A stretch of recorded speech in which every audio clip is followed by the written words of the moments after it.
Can you just talk about it? I mean, it just feels like it's kind of it's happened recently a lot, blown leads. Can you just talk about your emotions and how you felt after the game? Um, like you say, as we're losing a lot of close games. We're in every game. We're playing hard. Well, we got to finish the games. That's what it's about. We haven't been finishing the games. Uh, Offense playing well. Uh, Defense, we played well for 3 quarters.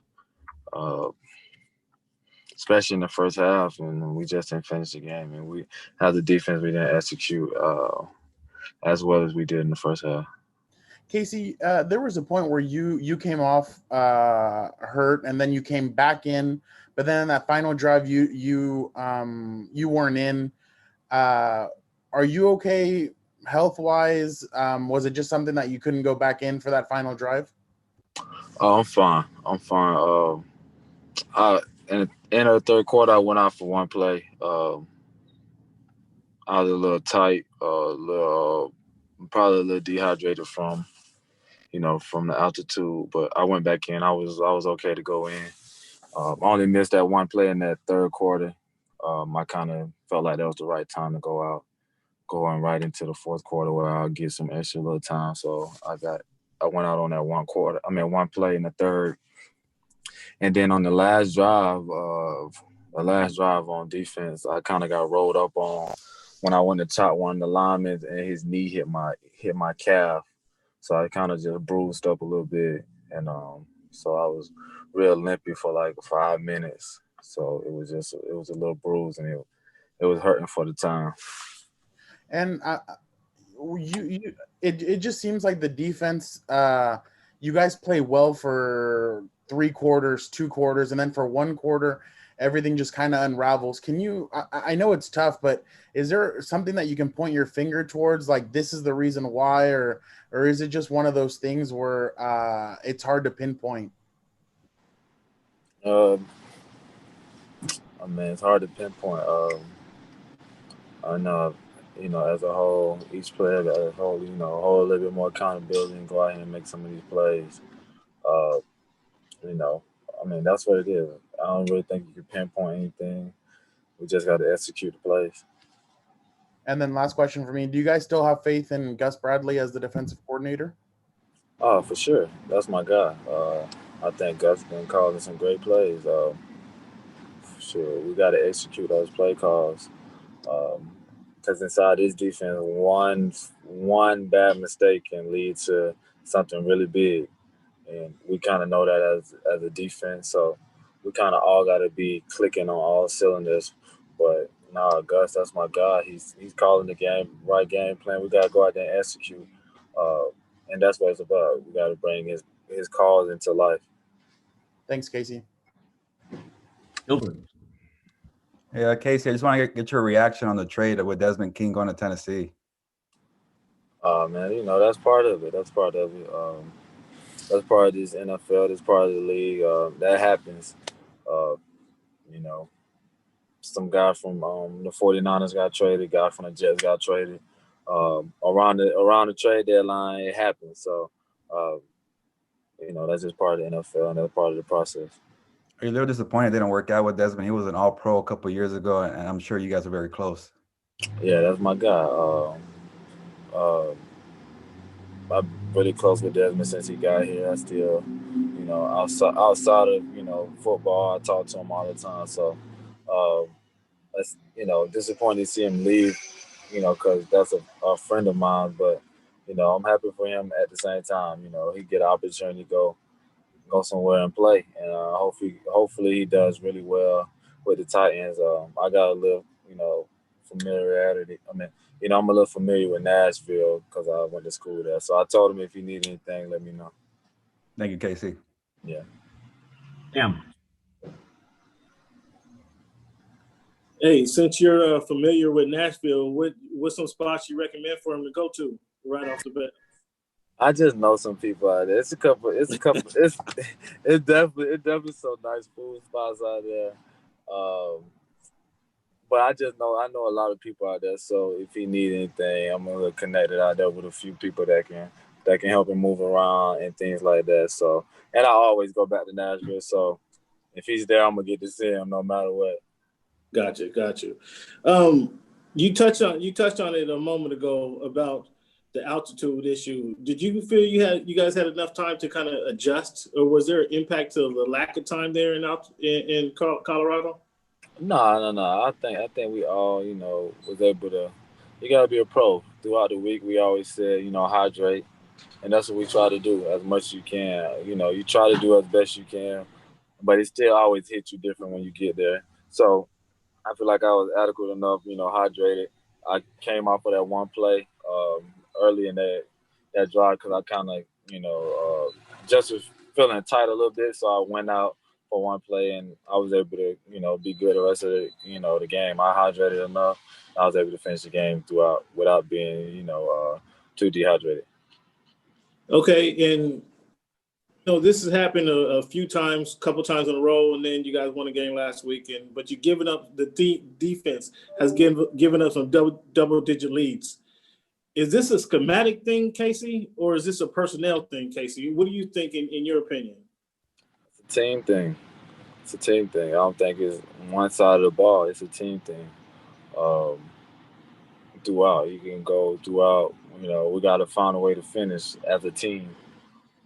Defense and offense, special team. Obviously, when you have a league, you want your defense to go out there and seal it up for you. But as a team, we got to go out there and do it. Okay, appreciate your time, sir. Thanks.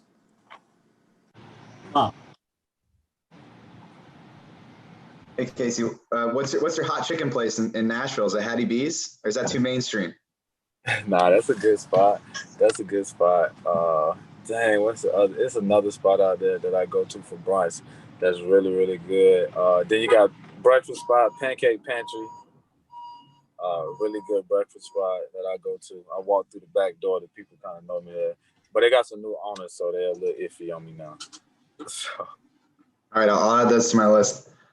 Just in terms of just the inconsistency with the defense, you guys have gone out and played just dominant quarters and halves of football. I mean, the first half, you guys were a dominant defense. And then it just seems like it's almost a different unit at times when there are these lapses. When you guys as defensive players are having conversations after a game like this and trying to diagnose like what went wrong, what are you guys saying to each other as far as trying to figure out why you can be so good at times and then just have the lapses? Like I said earlier, in this defense, one bad drop, one bad rush, one bad thing in coverage can be make a big play in this defense, and we know that, so we all got to be clicking, and that's what it's about. It's about clicking. I mean, Gus can't come out there and run the plays for us. He know where everybody's supposed to be. He just expects everybody to be in the right spots, and that's what it's about. But I don't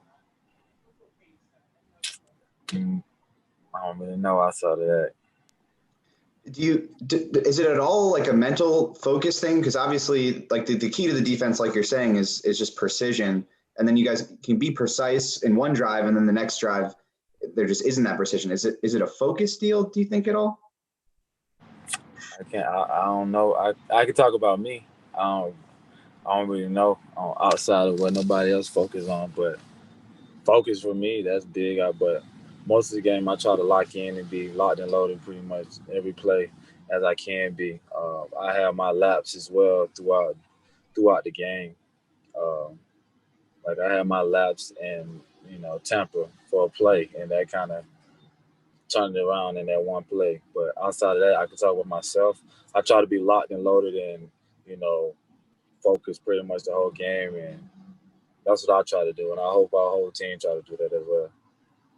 And just, I mean, how difficult was it watching that final drive from the sideline? Obviously, that PI in the end zone probably would have been where you were at. I mean, how difficult just was it not being able to be out there for that? Definitely difficult. When I got rolled up on, I was on the sideline trying to, loosen the spot up.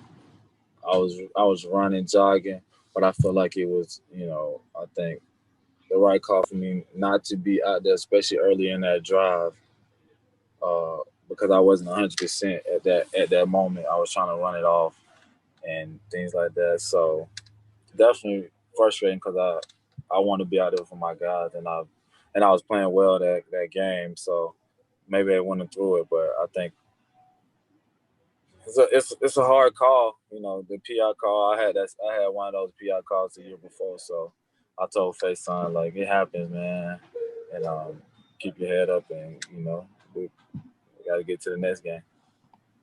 Thanks. Jeff Miller. Casey, we've heard Gus has talked about the last few weeks about some of the changes you guys have tried to implement on defense.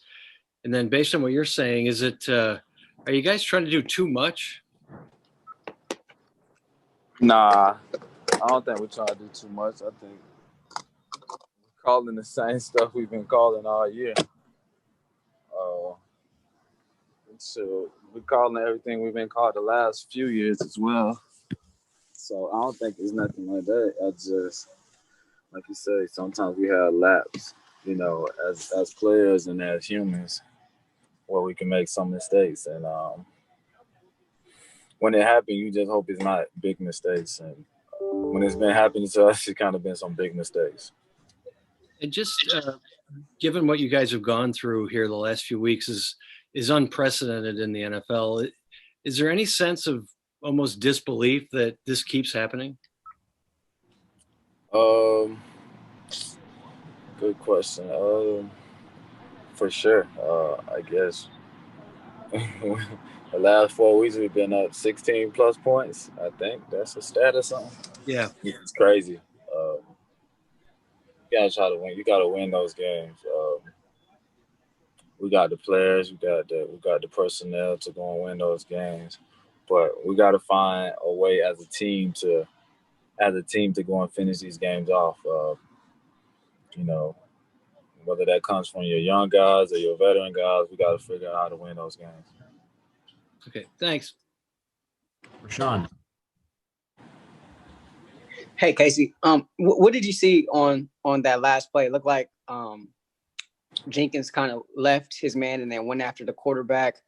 Can you just talk about roles, responsibilities on that last play, how everything kind of unfolded? You have to ask Gus about that play call. You have to ask Gus about that. I went not there, but that play wasn't on Shawn. But you have to ask Gus about you have to ask the defensive, maybe Milo or Gus about the play call, about what's supposed to have happened. Copy. As far as when you're out there and these runs are happening against you as a team, like subconsciously, like what's going on? Like, is it something that you can kind of feel like, this is happening again? Like we're in this same situation again? I try not to feel like that, but you can get some vibes when we out there that it might get that, everybody like, oh, snap. And I feel like we got to reverse that, as in, like, we're going to win these games. And that's what it's about. We had this a couple years ago where we won all the close games. And we got to get back to that. Because we're in every game, and we can turn this around and win the next ones, all the close games, and win them. We'll be right where we need to be. But we have to change it where we win these close games. And then can you just take me through what it was like last week, going through, you guys having a positive test inside the facility, inside the team, and just kind of emotionally and mentally just being able to deal with that and get ready for Sunday? It was easy, man. It wasn't too hard. We did all the meetings remotely on, Zoom, but we still practiced. So it wasn't like we didn't get our practices in. And as you could tell, when we first went out there on defense, the first half, we was locked and loaded. You know what I mean? We played fast. We played hard. We only gave up the 3 points, and that was off a turnover, and we held them to a field goal. I don't think they even got any yards right there. So we pretty much were locked and loaded in the first half. We just got to, come out and not have brain farts in the second half. Thank you. All right, Casey, 3 more for you. Emmanuel. Casey, when these offenses are mounting comebacks against y'all, do you see any similarities? Like, are they like thinking and dumping? Are y'all getting enough pressure? Like, do you see any similarities about how they're trying to attack y'all? No, I guess you can see similarities. Everybody every week try to beat us the same way, and we know that. So we kind of just try to be on our stuff. Everybody try to beat us the same way each and every week. Well, no, I think our guys on the edge has been doing a good job all season. But like you said, we just got to try to do a little better at finishing the games, and that's what it's about. If we finish 3 of these games that we're supposed to win, nobody would be talking about it. You know what I mean? If we finish those games, everybody would be happy. But we haven't been, so nobody's really happy. I mean, I know yesterday's still fresh, but next week is a division rival. Do y'all feel like it's a must win? Every week we try to get these wins. Definitely a must win. This week was a must win. We just didn't win it. Every week we play, we try to be 1-0 each week. But this one we need going against a division, opponent, a really good team. They got a really good record. They got some really good players, really good scheme. We just got to go out here and be ready to try to, come out here and compete and win. Yeah. Thank you. Joe. Casey, how do you prevent the locker room from splitting into an offense versus defense faction in the midst of a run like this? I don't know. The coaches, maybe the veterans. Veterans got to do a good job. I mean, you win and lose as a team. You know what I mean? On both sides of the ball, we have opportunities to go out here and seal the game. Obviously, the offense has, particularly been, playing really well, scoring points for us, and that's not something that, normally we would give up on the defensive end. When we would normally, nip in the bud and win those games. But I think as a whole, as a veteran team, we'll be all right. I don't think there's no pointing fingers. I think around here we never pointed fingers, so I think we'll be all right. Would you be surprised? Because I know last year on offense there was a coordinator change at midseason, and I know the defense still supports Gus. But would you be surprised if this week, if there wasn't any sort of change with staff or coaching or anything? I don't know. I don't got that answer, Joe. I don't really know that one. I hope not, though. Okay, thanks, Dave. Last one, Casey. Fernando, go ahead. Casey, did you talk to Desmond about the trade or about him after him getting traded or anything like that? Yeah, I told him I know some people in Nashville, so if you need anything, I got him. Go ahead. Did you give him any advice about going to a new team and or anything like that? No, man. This is his 4th year, so he's a veteran. He understands the the NFL. He know how this goes. Like I told him, sad he's gone, but good luck to him. And I wish him the best, and I'm pretty sure he's gonna do really well. And just last one for me. Do you feel like the veteran leadership is there in the locker room, and you feel like the veterans have, like yourself, have stepped up and kind of try to keep everything together and keep the team together when going through something rough like this? I think so, but I think so, especially inside the locker room. I think we're doing a good job of holding everybody accountable, holding everybody together. But I mean, that don't mean nothing. That don't mean nothing if you're not winning. So we gotta figure it out.